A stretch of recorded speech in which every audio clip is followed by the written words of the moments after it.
nossa vida aqui nós estamos aqui de passagem, né? Nós vamos passar, e a morte ela é uma realidade, nós temos que passar de alguma forma, nós temos que sair desse mundo de alguma forma, independente das pessoas crerem em Deus ou não, ninguém vai ficar aqui para semente, não tem jeito, né?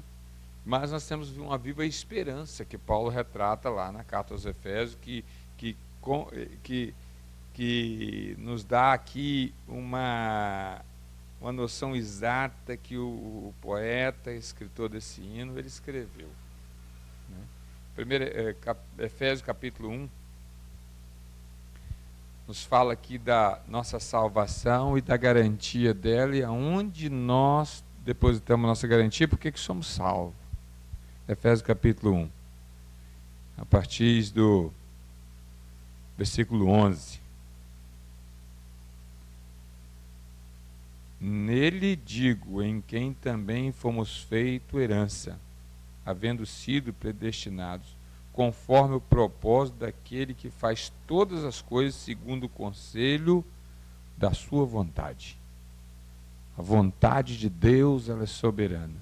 Essa semana nós tivemos um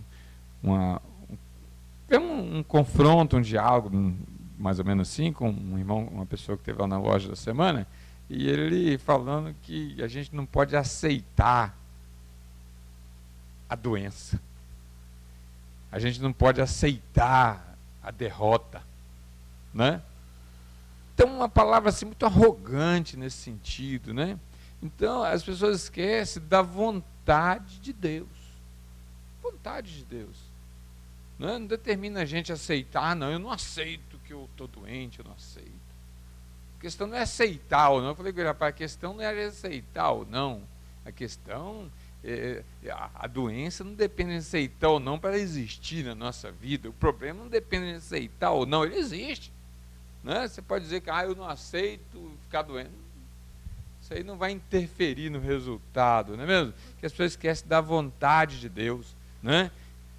Segundo o conselho da sua vontade, com o fim de ser, Efésios capítulo 1, nós estamos lendo, Efésios capítulo 1, a partir do versículo 11, versículo 12, com o fim de sermos para o louvor da sua glória, nós, os que primeiro esperamos em Cristo, em quem também vós estáis, depois que ouviste a palavra da verdade, o evangelho da vossa salvação, e tendo nele também crido, foste selado com o Espírito Santo da promessa, o qual é o penhor da nossa herança, para a redenção da possessão de Deus, para louvor da sua glória, né? Ele usa essa expressão duas vezes aqui, louvor da sua glória.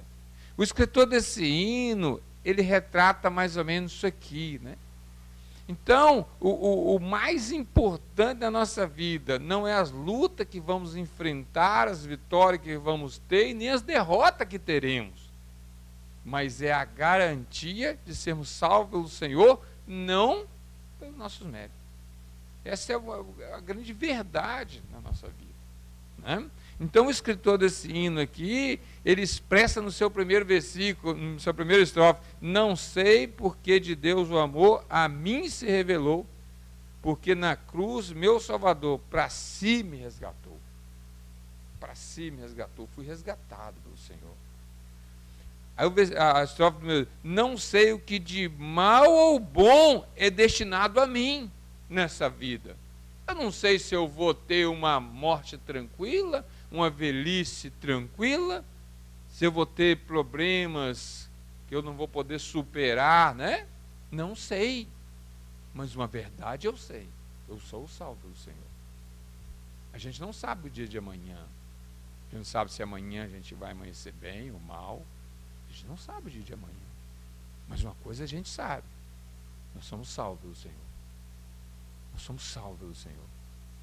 Essa coisa a gente sabe. Então, eu não sei o que de mal ou bem é destinado a mim. Se maus ou belos dias vêm, até da vida o fim. Eu não sei. Mas uma coisa eu sei. eu sou salvo pelo Senhor. Né?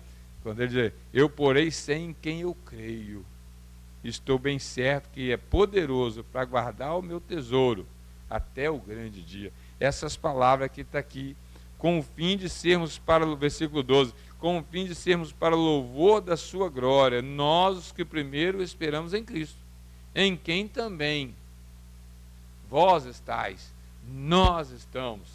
Depois de quê? Estai depois que ouviste a palavra da verdade, o evangelho da vossa salvação, e tendo nele também crido, foste selado. É um processo muito lógico e às vezes aos nossos olhos difícil de entender, né? Difícil de entender. Então as religiões, o que ela trabalha? Ela trabalha no fazer algo para receber algo. Essa é a proposta religiosa. Você tem que trilhar um caminho para chegar diante de Deus. Você tem que fazer certas coisas para chegar diante de Deus, né? Esse é o caminho da religião. O caminho da religião, ele fala daquilo que nós temos que fazer para chegar diante de Deus. É a Torre de Babel. Qual a finalidade da Torre de Babel? Chegar no céu. Chegar no céu. Com o quê? Com os próprios recursos humanos. Mas não há possibilidade. Nós não podemos nem trilhar o caminho, nem criar um caminho, e nem por nós mesmos permanecer no caminho, né? Se não for a grandiosidade da graça do Senhor. É Ele que salva, é Ele que nos mantém salvo, é Ele, é dele, por Ele e para Ele, né? Então, nós podemos descansar. É isso que esse escritor desse hino aqui, ele traz. Ele quer transmitir isso, né? Independente das lutas, independente das derrotas, independente do choro, eu sou um salvo do Senhor. Independente se eu vou alcançar o meu objetivo ou não, secularmente. Independente se eu vou alcançar os meus projetos. Independente se eu vou realizar os meus sonhos. Independente disso, né? Independente se eu vou ter uma saúde boa a vida toda, independente disso, eu sou um salvo pelo Senhor. É isso que ele queria transmitir, né? Não sei o que de mal ou bem é destinado a mim, não sei, mas uma coisa eu sei quem eu tenho crido, né? É isso que nos traz conforto, né? Então hoje, diante dessa pandemia que nós estamos vivendo, amedronta a gente, sabe? Você começar a ver televisão, jornal, por exemplo, todo dia ali falando, eu vejo o jornal de manhã, então, todo dia de manhã cedo ali, tantas pessoas que morreram, e é isso, é aquilo outro, a gente fica, a gente dá uma balançada, né? A gente fica meio balanceado, mas não depende da gente, depende do Senhor, porque eles usam essa expressão aqui, ó, no versículo 11, né? Lê o versículo 11 para nós aqui, puder. Versículo 11 de Efésios 1. Parte final dele aí.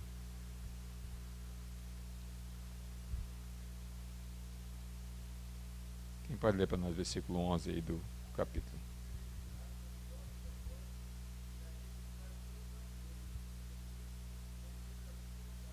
Está vendo? Isso aí, ó, ele faz todas as coisas conforme o propósito daquele que faz todas as coisas segundo a sua vontade. A oração do Pai Nosso. Você lembra como é que Jesus ensina a orar? Pai Nosso que estás no céu, santificado o teu nome, né? Seja feita a tua vontade, assim na terra como no céu. Quem somos nós para induzir Deus a realizar os nossos projetos?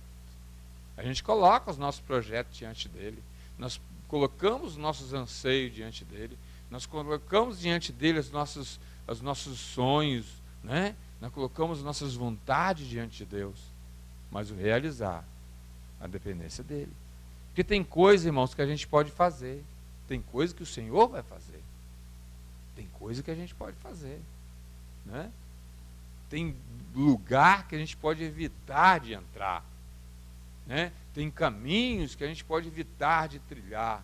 Agora, tem caminhos que nós vamos trilhar, não é mesmo? Não tem jeito, não tem como. Eu não estou aqui com esse discurso tentando trazer um evangelho de sofrimento, não. Eu estou falando de realidade.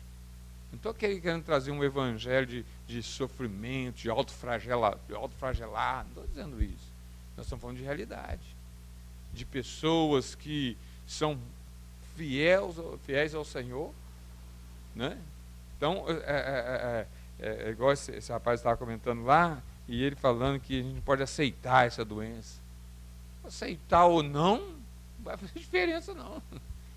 Se for para a morte, já era. Não tem como, não é mesmo? E esse capítulo aqui, Efésios, é muito importante a gente ter consciência disso, né? E a gente aprende aqui que as pessoas não são predestinadas para a salvação. Não há predestinação para a salvação, né? Mas sim para os salvos. É isso que a gente vê aqui, ó. Olha só o versículo 13. Em quem também vós estáis, olha só o versículo 2, com o fim de sermos para louvor da sua glória, nós que primeiro esperamos em Cristo, em quem também vós estáis. Vós estáis. Depois de quê? Depois de ser predestinado pelo Senhor? Não. Depois de ouviste a palavra, em quem também vós estáis, depois de que ouviste a palavra da verdade, o evangelho da vossa salvação, e tendo nele também crido. Então a salvação vem, a fé para a salvação, ela vem pelo ouvir e ouvir da palavra de Deus, né? Ouvir da palavra de Deus. Em quem também vós estáis, depois que ouviste a palavra da verdade, o evangelho da vossa salvação, e tendo também nele crido, foste selado. Aí nós somos selados pelo Senhor. Selado, não é? Propriedade dele. E foi selado com qualquer coisa, não. Foi selado com qualquer coisa, não. Foi selado com o Espírito Santo da promessa. Espírito Santo, uma pessoa de Deus, né? Uma pessoa de Deus que nos conduz, que nos garante, que nos vai nos levar a encontrar o Senhor nos ares, né? Quando Paulo fala da vinda de Jesus, ele fala assim: há um que ainda resiste até que do meio seja tirado, né? Ele vai falar sobre isso em Tessalonicenses. Há um que ainda resiste até que do meio seja tirado. E esse um que resiste é o Espírito Santo de Deus que habita na igreja. E quando ele for tirado, e os salvos irão com ele, né? Todos os salvos irão com ele. Nós não sabemos o dia e nem a hora. Não sabemos se vai ser hoje ou amanhã. Mas ele virá. Ou ele virá, ou nós iremos ao encontro dele. Isso é uma verdade que nos conforta. Isso é uma verdade que nos conforta. Não é mesmo? Foste selado com o Espírito Santo da promessa, o qual é o penhor. Penhor. A gente sabe o que é um penhor, né? A gente sabe o que é isso. O Zé Carlos não sabe, Zé Carlos? Sabe o que é penhor? O Zé Carlos não sabe, viu, gente? Penhor, Zé Carlos, por exemplo, vamos fazer um exemplo aqui. Vai dizer que o Jorge, de repente, quer fazer um empréstimo no banco. O Jorge quer fazer um empréstimo, né? Aí o que o banco faz? Eu preciso de um penhor, quero alguma coisa que garanta que você vai pagar. O penhor, né? Ele vai, o que ele faz? Ah, eu tenho uma casa. Eu tenho uma casa. Então ele vai e penhora essa casa. Quanto custa a casa? Ah, R$1.000. Então o banco vai te emprestar R$800. Ele vai te emprestar 1.000. Entendeu? Aí o Jorge vai e não paga. Aí o que acontece? A casa vai pagar a dívida. O penhor é assim. Entendeu? Nós, como somos salvos, o Senhor sabia, ó, não vai andar direito. Ele não vai viver sem pecado. Não consegue. Né? O ser humano, o homem, quando foi salvo, creu em Jesus, o Senhor sabia, ó, não vai conseguir andar 100%. Não vai conseguir. Né? Então o Espírito Santo de Deus é a garantia. É a garantia. Não é mesmo? É a garantia. Então é o penhor, né? Por isso que ele vai usar essa expressão aqui, Zé Carlos, ó. O qual é o penhor da nossa herança para a redenção da posição de Deus para o louvor da sua glória. Ele é a garantia. Está vendo? Então é mais ou menos assim. Deu para entender alguma coisa? Se não deu, depois você questiona, né? Então, se algum irmão tiver alguma definição para aí, pode ficar à vontade, tá, gente? Então, é a garantia que nós temos. Por causa disso, que o escritor desse hino, ele tinha plena convicção disso. Por isso que ele escreve esse hino com essa linha de colocação aqui. Né? Ele fala da salvação em Cristo, e ele fala aqui no versículo 2 da nossa caminhada aqui. Né? Semelhante é o hino 14 também, que eu gosto muito dele. Né? Quanto mais longo caminhar, mais dificuldade vai haver. Na vida é assim. Quanto mais longo caminhar. Não é mesmo? Pessoa que morreu no auge da sua mocidade, ele teve pouco tempo para ter problema na vida. Não é mesmo? Pessoa que partiu para o Senhor, creu no Senhor, morreu lá com 15 anos. Né? Pouco problema, né? Teve menos problema. Outro que partiu lá com seus 25 anos, não é mesmo? 40 anos, e à medida que vai avançando a idade, naturalmente, a dificuldade vai crescendo. Naturalmente. Para bom ou para ruim, naturalmente. Né? Você vai ver Asaf questionando isso. Asaf, ele questiona isso com Deus. Né? Ele vai questionar, ele vai reclamar com Deus sobre isso. Não é mesmo? Ele quase escorrega os pés por causa disso. Ele olhando a prosperidade do ímpio, ele olhando a vida do ímpio, e ele não conseguia perceber diferença. Ele achava que a vida do ímpio estava melhor do que a dele.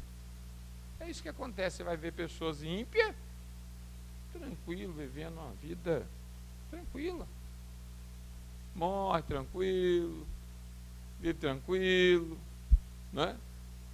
Dá um infarto fulminante e cai duro no chão, morre. Outros aí, servo do Senhor, fica aí sofrendo, em cima de cama, né? Para luta. Asaf questiona Deus com isso. Né? Vamos ver o Salmo 103, Salmo 73, né? Enquanto você vai abrindo aí, sobre o que você estava falando, né, do rapaz que falou que a gente não pode aceitar a doença ou não aceitar o problema, eu aprendo muito sobre isso com a vida de Jó. Porque Jó, o próprio Deus testemunha dele falando, esse homem é reto, esse homem é justo, temente a Deus, ele se desvia do mal. Então, aos nossos olhos, Jó não merecia perder os seus bens, não merecia perder a sua família, né? Não merecia ficar doente como ele ficou, de uma chaga terrível, a ponto dele raspar a própria pele com um caco de tijolo. Ele não merecia nada disso, né? Mas o comportamento dele até então era: bendito seja o nome do Senhor. Senhor deu, o Senhor tomou, bendito seja o nome do Senhor. O que é isso? Isso é a aceitação da vontade do Senhor. Até ali, a palavra do Senhor diz que Jó não pecou com a sua boca. Mas quando ele começou a se comportar de maneira arrogante, achando que ele não merecia realmente aquilo tudo, e começa a questionar a Deus sobre isso, o Senhor depois ele vai e traz uma correção sobre ele, né? Então o nosso comportamento deve ser o de aceitar a vontade do Senhor. E inclusive Jó ele faz uma declaração parecida com essa do apóstolo Paulo, está lá em Jó 19, 25. Porque eu sei que o meu Redentor vive e que por fim se levantará sobre a terra. Eu sei em que eu tenho crido, não importa a circunstância. Eu sei em quem eu tenho crido. É isso aí. Então, muito bem lembrado, né? Até a questão de aceitar, eu citei Jó, né? Não quer dizer que já estou sofrendo. Simplesmente é o que você disse aí, né? O Salmo 73 trata muito bem essa questão do ímpio, né? Versículo 2 de 73, quem achou aí quiser ler aí. Até o versículo 6. Quem achou? 2 ao 3.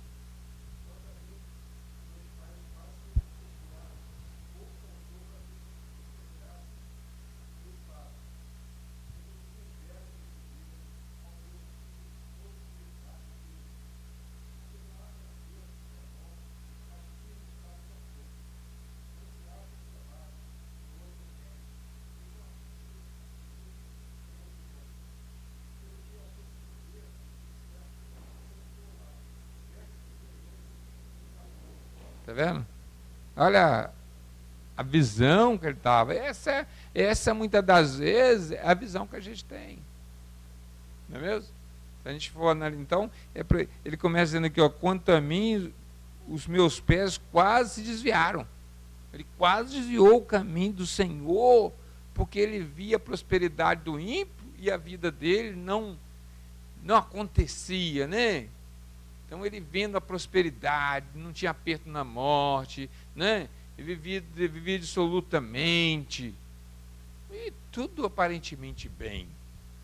Porque debaixo desse sol, debaixo desse céu aqui, a chuva e o sol, ele nasce para todos, né? A bênção de Deus, ela vem para todos. É muito importante a gente saber disso. Muito mais. Com certeza. Soberana. Né? Com certeza, né? Quando nós cremos no Senhor, nós nos fortalecemos para poder encarar as dificuldades.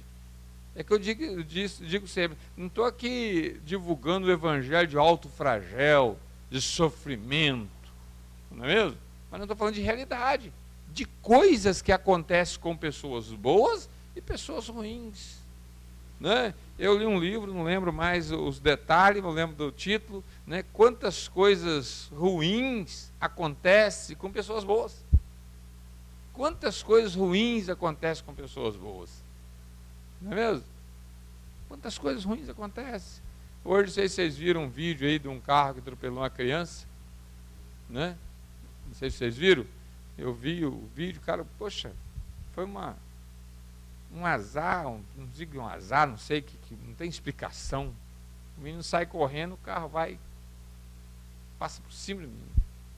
Isso pode acontecer com qualquer um da gente. Sabia? Que às vezes numa rua deserta, às vezes você fica meio despercebido. Você está olhando do lado, não tem carro nenhum vindo. Você olha para frente, não tem carro nenhum vindo. Quem dirige sabe disso. Você olha do lado, entendeu? O cara passou com as duas rodas em cima da criança. Isso lá na Vinhosa. Tem um vídeo. Está no blog lá de Cideira. Então, aí o pai do menino foi atrás do cara, bateu no cara, entendeu? É um senhor de idade já, estava no carro. Foi hoje? Não, é um menino de 2 anos. É um menino pequenininho, 2 anos parece, 3 anos. Uma criancinha, lá no bairro São Mateus. É. Na avenida foi outra coisa. Foi hoje agora, à tarde. Foi lá na Vinhosa o acidente. Não sei se matou, não vi esse detalhe se matou, mas passou em cima da criança. Menino pequenininho. O menino sai correndo do quintal assim, ó. Tinha um carro estacionado, o cara da caminhonete veio, o menino passa correndo aqui, ó. Mas quando o cara veio, fez assim, ó. Devagar, você viu o vídeo? Você viu que coisa? Isso acontece com qualquer um. Porque você fica despercebido. Entendeu? Aí o cara do carro tem culpa? Não tem culpa. Difícil. Porque quem dirige sabe disso. A gente dirige no automático. Você está ali, você olha do lado e vai. Você olhou do lado um bocadinho, olhou para frente. Porque era uma rua deserta, não via ninguém. Não tinha carro nenhum.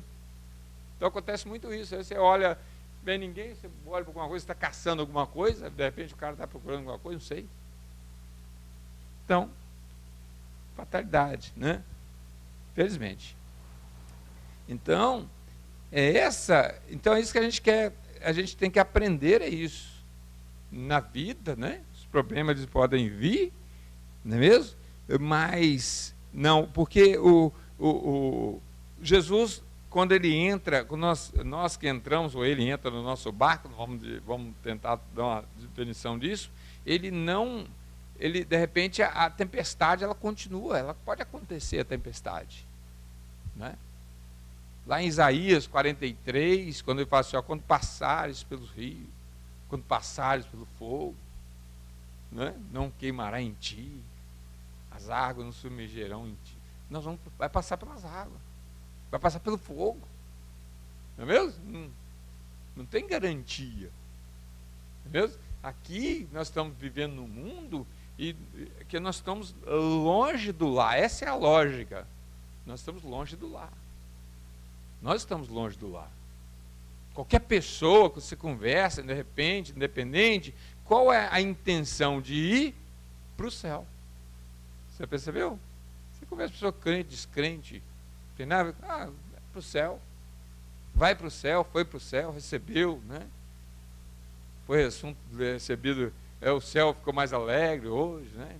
A pessoa vê descrente, não tem compromisso nem com Deus, com nada. Porque dentro do consciente, do subconsciente, cada ser humano, ele tem uma certeza que ele está longe do lar, porque foi expulso do paraíso. Nossos primeiros pais foram expulsos do paraíso. Então essa sensação de retornar, ela está inserida dentro de cada um de nós. Cada ser humano, ele tem essa centelha da necessidade de voltar para casa, de voltar para o céu, porque nós somos expulsos. Quando a gente foi expulso, criou-se dentro de nós esse sentimento de céu, de ir para o céu. Então foi criado dentro de cada uma das pessoas.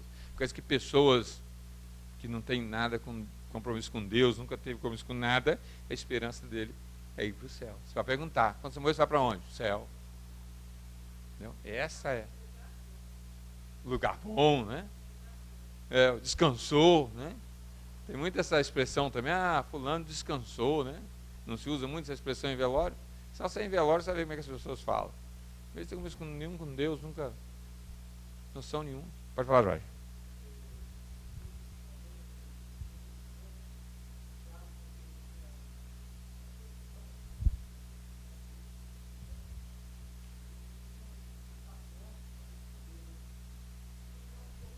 Uhum.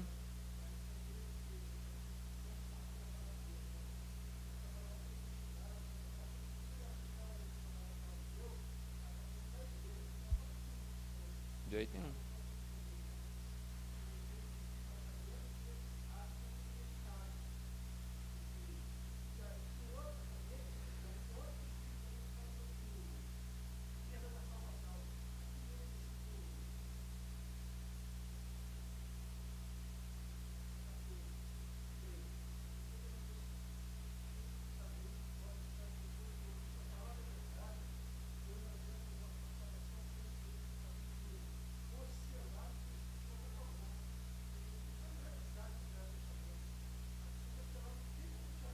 Tem jeito.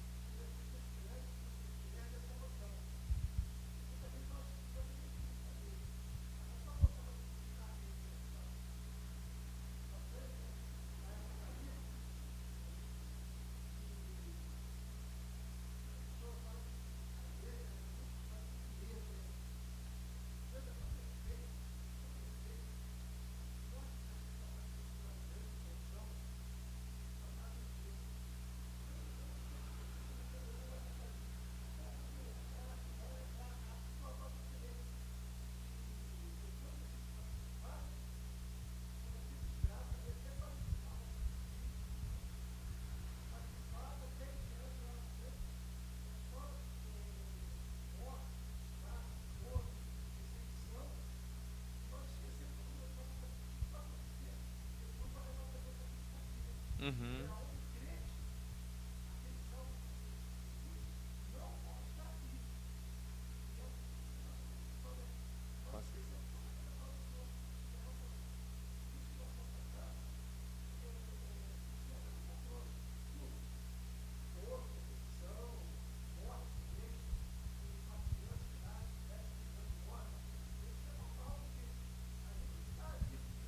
dá não, de jeito nenhum.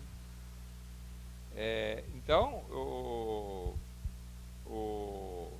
então a questão da morte é que eu digo sempre às pessoas, todos nós temos receio, a questão não é medo, mas a morte ela traz para nós um receio, ela traz, porque a morte é um castigo, isso é normal, a morte é um castigo, mas não adianta ter pavor, não adianta ter medo, porque a gente não pode, nós não precisamos ter medo do inevitável, né? É a mesma coisa a gente ter medo que o dia vai amanhecer. Perder tempo. É perder tempo. Ter medo do inevitável, né? Nós temos realmente. Sabe por que nós temos? É porque a morte ela é um castigo. E ninguém quer ser castigado. E a gente fomos criados para viver aqui.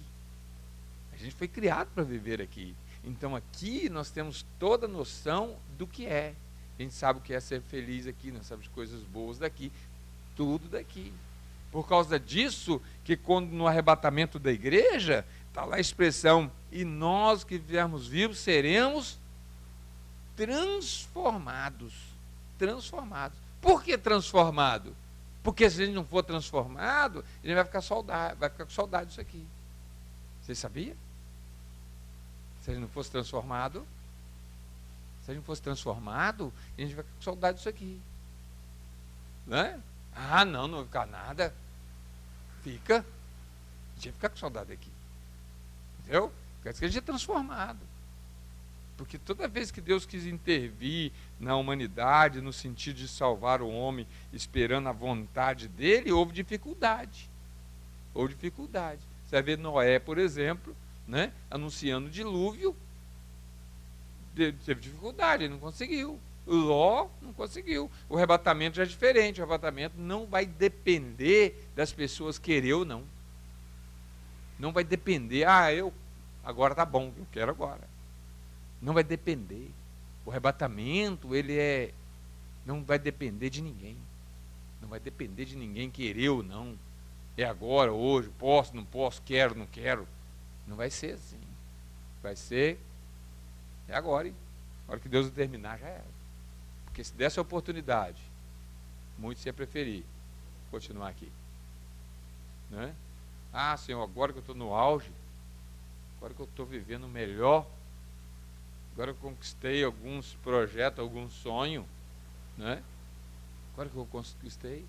Porque toda pessoa de sã consciência, ele sempre deseja algo, ele sempre quer algo, sempre vai querer. Isso motiva, isso traz motivação, isso traz riqueza, isso traz também doença, traz problema, mas o ser humano, na sua sã consciência, ele sempre vai desejar algo mais, né?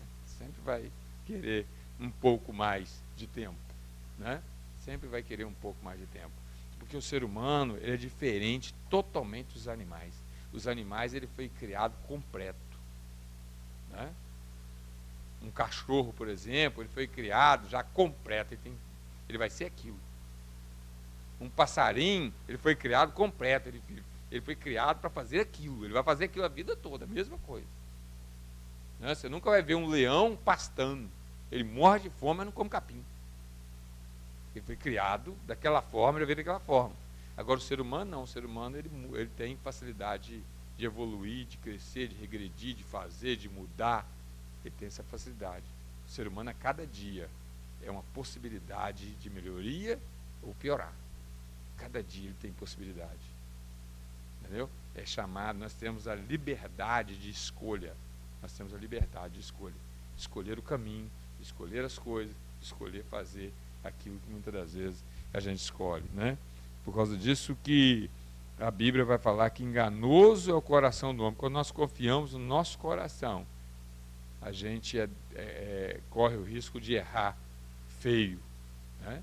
Quando a gente vê televisão, os filmes, Hollywood, por isso, esses filmes, televisão, eles sempre incitam, segue o desejo do seu coração, segue o seu sentimento, segue aquilo que te dá consciência, né?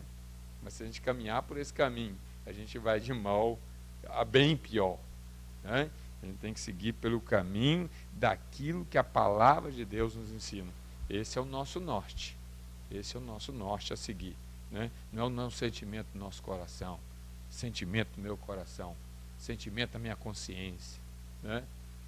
Que a Bíblia própria vai dizer, enganoso é o coração do homem. E é enganoso mesmo.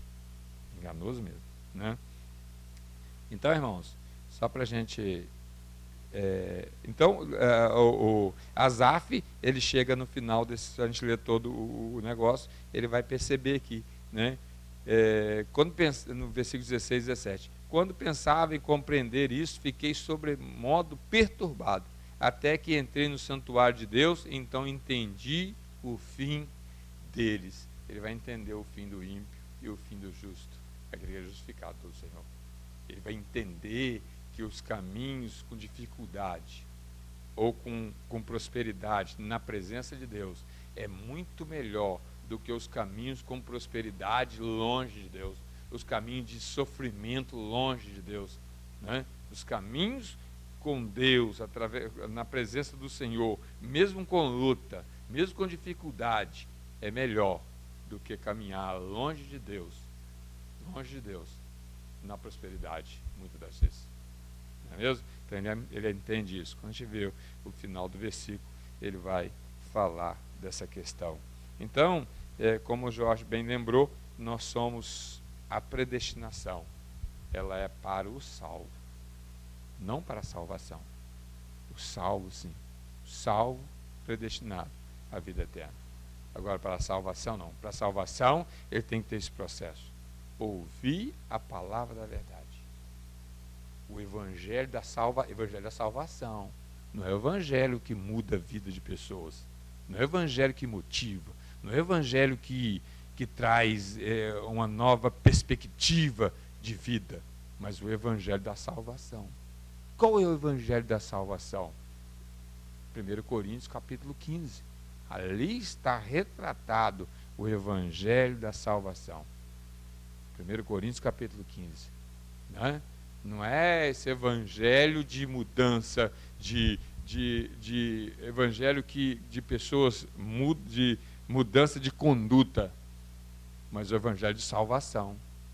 Né? Evangelho de mudança de conduta, ele é muito forte, né? Porque traz resultado. Você faz isso que você vai receber aquilo, né? Mudança de conduta. Mas não é isso o evangelho de salvação.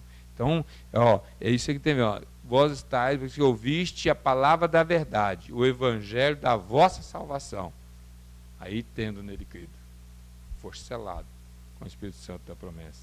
Então, por causa que Paulo vai falar lá em Romanos, todo aquele que invocar o nome do Senhor será salvo. Como invocarão se não há quem pregue? Né? É isso aqui que ele está falando. Ouviste o evangelho da vossa salvação, e tendo também nele crido, for selado com o Espírito Santo da promessa. Então é isso, que Deus nos conforte a cada dia e que nós possamos ter sempre essa convicção de que se vem dias bons ou ruins, que nós possamos estar firmados na presença do Senhor. Enquanto só antes de encerrar, Eclesiastes 9 também contribui bastante com isso que você está falando aí. Ele vem falando no primeiro versículo de Eclesiastes 9 assim, deveras resolvi todas essas coisas no meu coração, para claramente entender tudo isto, que os justos e os sábios e as suas obras estão nas mãos de Deus, e também que o homem não conhece nem o amor nem o ódio, tudo passa perante a sua face, tudo sucede igualmente a todos, o mesmo sucede ao justo e ao ímpio, ao bom e ao puro, como ao impuro, assim ao que sacrifica como ao que não sacrifica, assim ao bom como ao pecador, ao que jura como ao que teme o juramento. Este é o mal que há entre tudo quanto se faz debaixo do sol, que a todos sucede o mesmo. Ou seja, não importa se eu sou bom, se eu sou pecador, se eu sacrifico, se eu não sacrifico, se eu obedeço a Deus, se eu desobedeço a Deus, todas essas coisas estão sujeitas a todos nós. Então, não cabe a nós ficar reclamando, né, questionando a Deus, é aceitar a vontade de Deus e depois ele vai aconselhar. Então, o que eu devo fazer? Aí ele vem falar aqui na frente, Vai, pois, come com alegria o teu pão e bebe com bom coração o teu vinho, pois já Deus se agrada das tuas obras. O que é isso? Satisfação. Alegrai-vos, é o que Paulo fala várias vezes, alegrai-vos. Olha, em todo tempo sejam alvos os teus vestidos e nunca falte o óleo sobre a tua cabeça. Vida de santificação, presença de Deus, é buscar uma vida de santificação. Goza a vida com a mulher que ama todos os dias da vida, todos os dias de vida da tua vaidade, os quais Deus te deu debaixo do sol, todos os dias da tua vaidade, porque esta é a tua porção nesta vida e do teu trabalho que tu fizeste debaixo do sol. Vida com a família, né? Aproveita a vida com a família. Ele está falando de coisas simples, né? Uma vida na presença do Senhor, buscar a santificação, buscar viver em paz com a família, aproveitar os dias com a família. E tudo quanto te vier a mão para fazer, faze-o conforme as tuas forças, porque na sepultura para onde tu vais, não há obra, nem indústria, nem ciência, nem sabedoria alguma. Todos nós estamos indo para o mesmo caminho, né? Ou o Senhor ele vai nos buscar antes, ou a gente vai para a sepultura. E chegou a sepultura, não dá para fazer mais nada. Então não adianta perder tempo, ficar reclamando das coisas que vêm sobre nós, né? Se são coisas boas, coisas ruins. O Senhor ele sabe. E ele sabe que todas as coisas contribuem para o bem daqueles que amam a Deus, né? Então, cabe a nós viver as coisas simples que ele falou aqui. Coisas né? simples. É aprender a contentar com aquilo que a gente tem.